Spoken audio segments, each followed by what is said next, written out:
Attention! You are now listening to an important announcement from the state of Colorado. Please do not turn off the television. 56 citizens have disappeared without a trace in and around Colorado County since last week. The police and the state are now asking for your assistance.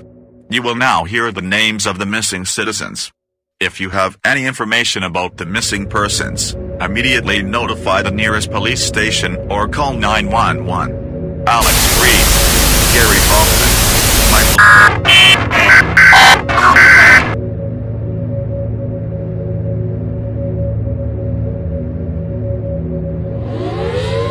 Attention, what you hear now is important for your survival.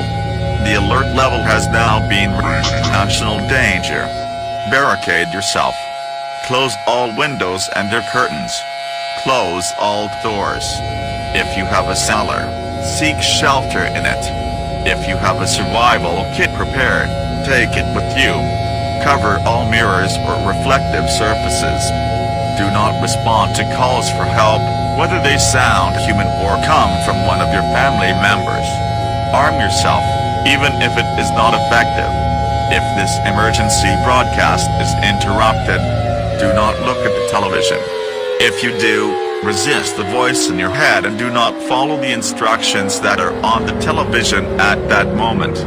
These instructions and alert level will remain until an all-clear signal is given in the form of sirens and TV transmission. Do not dial 911. This transmission is repeated now.